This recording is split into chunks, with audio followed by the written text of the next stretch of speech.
Hey, salut, c'est Tigab et on se retrouve pour une nouvelle vidéo sur un jeu assez étrange. Alors, 2 secondes. Voilà.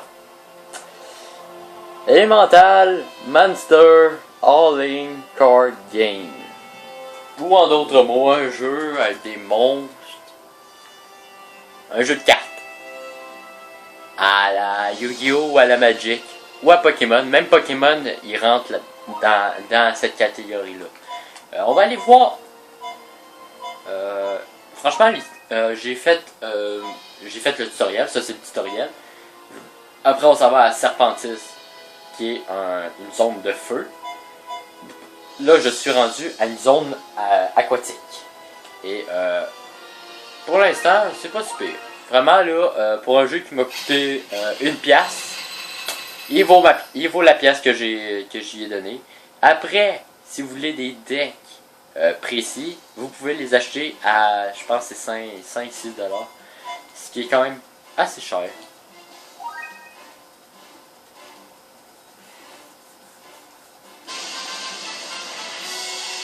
Alors. Phase d'invocation. Alors, je vais vous expliquer comment ça fonctionne. Alors, c'est assez simple. Chaque tour, voilà, là premier tour, on invoque une créature chacun. Voilà, là, ça active les effets de tous les créatures. Et moi, j'active coup de lance. Et chacun de mes 2 chevaliers qui est ici, le chevalier de feu et le chevalier d'eau, ont une faculté, un special power, comme ils l'appellent. Mais c'est une capacité spéciale qui vous permet de d'enlever 10 points de vie à l'adversaire. Et là, comme je suis d'herbe et eux sont d'eau, ben j'ai l'avantage. Niveau vitesse, c'est eux. Mais niveau dégâts, c'est moi qui ai l'avantage. Ouais, et ouais, il y a ça aussi, je me mange des points. Ça fait assez mal. Alors, là, c'est son lézard, son homme lézard. On va renvoyer la lampe. Alors, comme vous voyez, maintenant, j'ai débloqué l'attaque, le pouvoir spécial. La spécial attaque, spécial power. Alors, à chaque fois qu'il va... Wow! Bordel, j'ai fait 97. Bordel. J'ai peur d'affronter des créatures qui vont avoir vraiment ce nombre de points de vie là. Alors, comme vous voyez, elle fait juste... Mon adversaire fait juste utiliser... les hommes lézards, ils n'utilisent pas son chevalier d'eau. Ah, voilà. Ça, c'est une bonne utilisation du chevalier. Parce qu'en fait, le chevalier peut vous retirer 10 points de vie à chaque fois que vous avez 5 cristaux de mana. Et comme moi, j'en ai 7, ben, je pourrais l'utiliser. Mais je le ferai pas. À chaque tour, on gagne du mana par rapport aux créatures qui n'ont pas attaqué, qui n'ont pas fait une action. Ce qui est assez pratique quand même. Personnellement, ah oui, ici, le monstre que j'utilise là en ce moment pour attaquer, je lui fais rien faire, il me donne 2 mana à la place de 1. Ce qui est assez pratique. Alors, voici une autre victoire. À date, j'ai pas eu aucune défaite pour l'instant.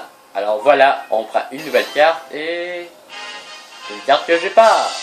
Bouclier dragon d'eau. Ça, le monstre tombe, cette carte est utilisée, votre monstre en veille au coup le plus élevé gagne 30 PV.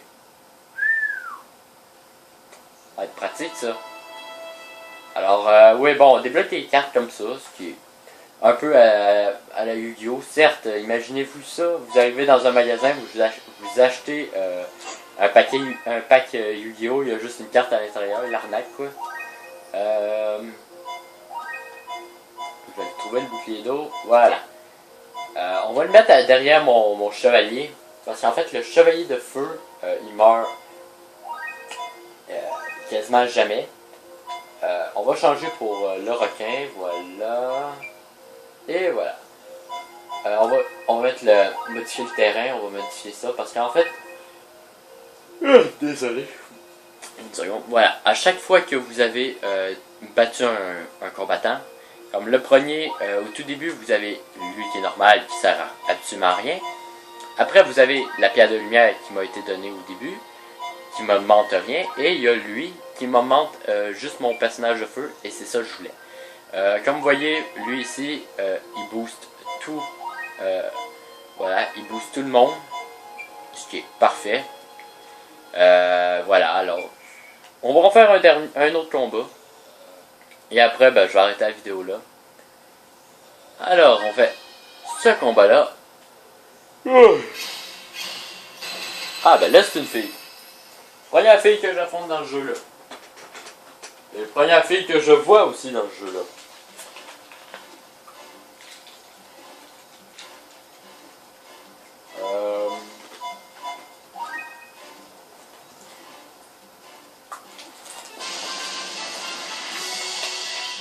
Désolé.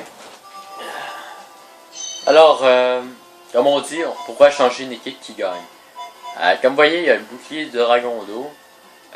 Voir le journal, c'est quoi? Ah, ok. Qui a pris. Il y a un Minotaur. Minotaur, j'ai déjà affronté. Ils sont assez simples à buter. Honnêtement, là, c'est pas d'eux que j'ai le plus peur.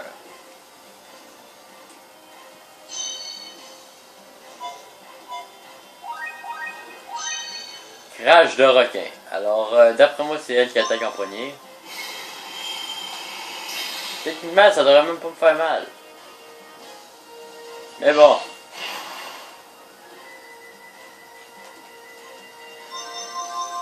Mais... Désolé, il faut pas oublier une chose. J'ai un autre personnage en dessous de mon requin. Alors comme vous venez de voir, il vient d'utiliser le bouclier comme que moi je voulais l'utiliser. Mais lui il l'utilise sur ce monstre-là que j'étais en train d'essayer de buter. Ce qui est un petit peu chiant, mais bon, c'est légal, c'est dans les règles. Et voilà, mon chevalier d'eau. Alors le chevalier d'eau, on va le garder. On va envoyer mon chevalier de feu à l'abattoir, littéralement. Parce qu'en fait, une attaque, il devrait mourir. Parce qu'elle va faire plus lente. Moi, je vais l'attaquer avec juste un coup de poing basique. Qui va lui faire 20 points de vie. Voilà. Parce que si j'aurais attaqué avec l'épée de feu, je perds la moitié des points d'attaque. Elle va avoir doublé. Ça veut dire qu'elle me fait 30. Ce qui est quand même pas si pire. Et elle me fait perdre de la rapidité. Ah. Intéressant à savoir. Alors, je veux pas activer les capacités de mes personnages autour. Pourquoi? Ben en fait parce qu'ils vont être quand même assez utiles. Là, après, ça va être mon l'huile d'herbe que je vais envoyer. Et je vais tout mettre les bonus que j'ai en ce moment, que je vais avoir quand je vais... Si mon centaure meurt, je vais tout mettre le bonus de lui, plus de l'arme qui est en dessous du centaure, pour pouvoir booster mon chevalier d'eau pour qu'il puisse buter la cochonnerie qui va apparaître. Parce que d'après moi, il y en a un autre qui va apparaître derrière lui. Et ça risque de faire assez mal. Non, même pas de retourner, rien. Ah, ça m'étonne. Habituellement, il y a tout le temps une retournée quand c'est des monstres assez puissants. Alors, je switcherai pas de personnage. Je vais juste pas prendre ça, je vais juste prendre un pied sauté.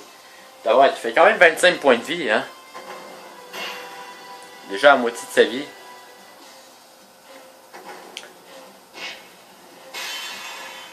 Oh, ça fait mal. Ça, je me demande, est-ce que je vais réussir à le tuer? Si oui, ben là, c'est vraiment pas pire. Oui, bon, ben j'ai attaqué en premier, j'ai gagné. Alors, j'espère que cette petite vidéo découverte vous aura plu. Il faudrait cette musique-là quand on a gagné dans Minecraft pour le Battle Mode. Ça serait tellement stylé, au moins on saurait qu'on a gagné. Oh! Ça me fait penser à quelqu'un. Mais c'est un centaure.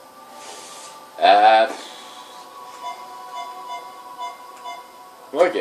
En tout cas, j'espère que cette vidéo vous aura plu. J'espère que vous avoir fait découvrir un jeu qui peut vous intéresser.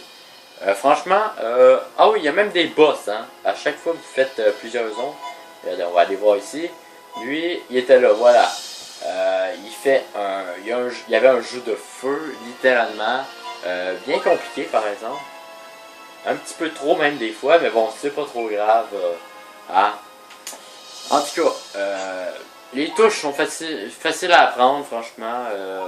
Non, il y a certains jeux, ils sont assez complexes, mais pas dans lui. Franchement, j'ai eu une grosse facilité à apprendre les touches par cœur. Alors, j'espère que cette vidéo vous aura plu. Ça fait, je pense, 3 fois que je le dis. Si c'est le cas, ben, dites-le moi en commentaire si vous voulez d'autres vidéos découvertes sur des jeux que j'ai dans ma liste ici. Voilà. J'ai 49 jeux que vous pouvez peut-être découvrir. Allez, sur ça, je vous dis à plus pour plus de vidéos. C'était Tika.